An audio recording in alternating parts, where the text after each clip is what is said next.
creo que nos toca uno de los bloques más esperados de esta cumbre para hablar de pactos.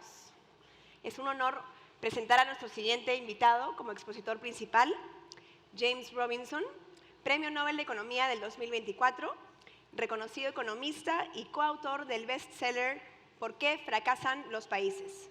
So I don't want to talk about the challenges and problems in Peru, but I do want to sort of talk a little bit about what's the way out of these challenges and problems. You probably know, there's bad institutions, and there's institutions that don't work, and the bad institutions have to be replaced by good institutions. And I'm all in favor of that.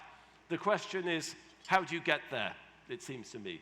How do you get from where you are to the good institutions? And what I'm going to say is that, or what we're going to say is that when I look at a lot of the policy recommendations of how to build institutions in Latin America, what I see is an enormous emphasis on kind of ideal solutions to kind of real problems.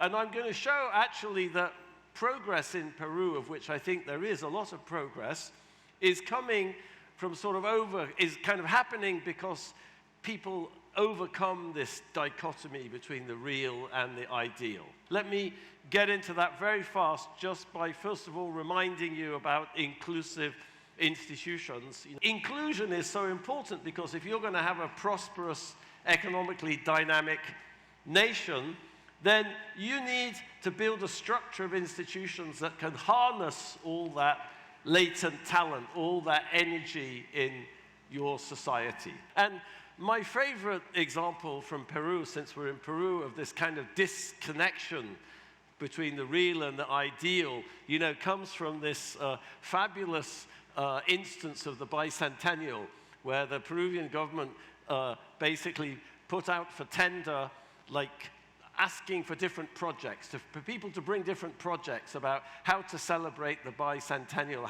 what to organize, what events to organize, what shows, and to organize for the bicentennial. And of all the projects that were put forward, all of them, except one, was ruled out to be inadmissible. It's an attempt to kind of implement some ideal plan in the face of human frailty and reality. So here's Coricancha in Cusco. There's the Inca temple, and on top of the Inca temple, there's the Convento de Santo Domingo. So this, this is an interesting combination of apparently completely different things, somehow living harmoniously together. So you might think the real and ideal, how can they coexist? How can they coexist for so long in Peruvian society or Latin American society? Well, somehow they just get added to each other. It sounds like there should be a terrible contradiction, but somehow Latin Americans have developed a culture of dealing with contradiction. I don't know if that example strikes you. I could use public policy examples also. An ideal plan comes, a utopian plan comes. Of course, people don't want it to be implemented. They don't want to be kind of corralled into some utopian design which is kind of non-practical. That's easy to understand. The more difficult thing to understand is why it's sort of sufficient that this disequilibrium exists. But let me talk about the informal sector. What is the informal sector? Well, we think the informal sector is sort of an example. The informal sector is exactly this. The informal sector is like Coricancha. It's like the coexistence of these two systems, the formal sector, the informal sector. It's so complicated to be part of the formal sector. So what do?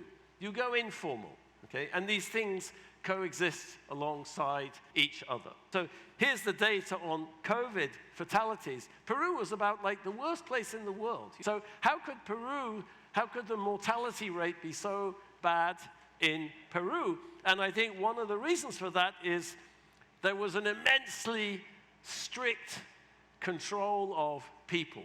Well-intentioned, completely well-intentioned, okay? But the controls forgot something. What did they forget? It forgot that most Peruvians do not have fridges, okay? And if you don't have a fridge, you can't sit at home and wait out the curfew until you're allowed to go out to the supermarket. No, you have to go out and you have to get food, and people are living hand to mouth. But that wasn't a reality somehow that seeped into the mind of the president. You know, so sounded great plan. In practice, it hit the reality of Peruvian society, and the result was all that terrible fatality from COVID. So I think, again, this is the disequilibrium in motion. The entrepreneurs understand the context, and they develop models to kind of work with the grain. We can think of many examples of institutions we'd like to build and we'd like to strengthen, and many things that are critical in this society. But as I said, how do you get from here to there? Actually, the way you get from here to there is not by trying to enforce some ideal notion of how the society should be organized, but you work with what you have and you figure out what the path is from here to there.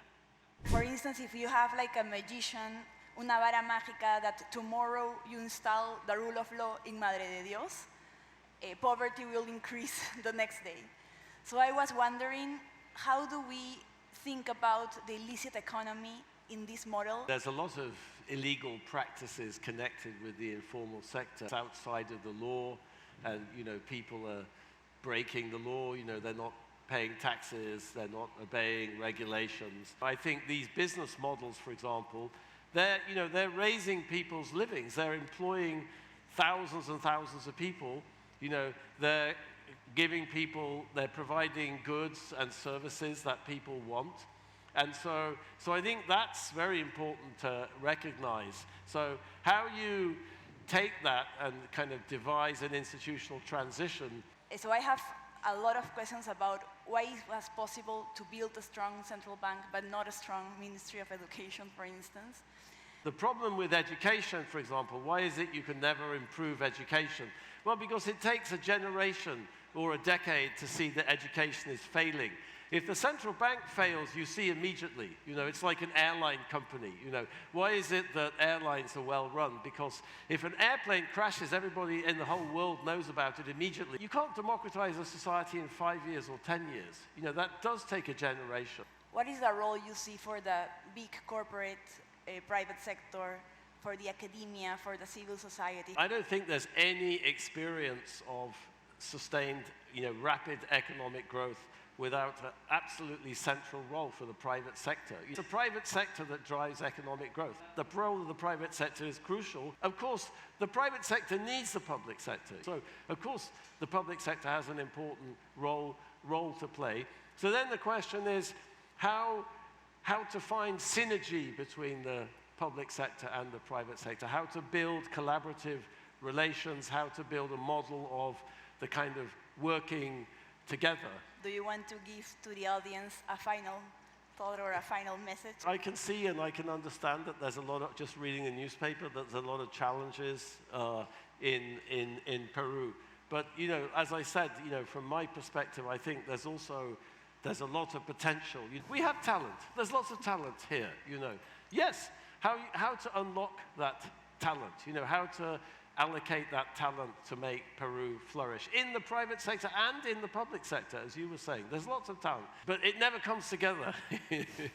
It's the opposite of an emergent. The whole is less than the sum of the individual parts. I've just been trying to understand it as a social scientist.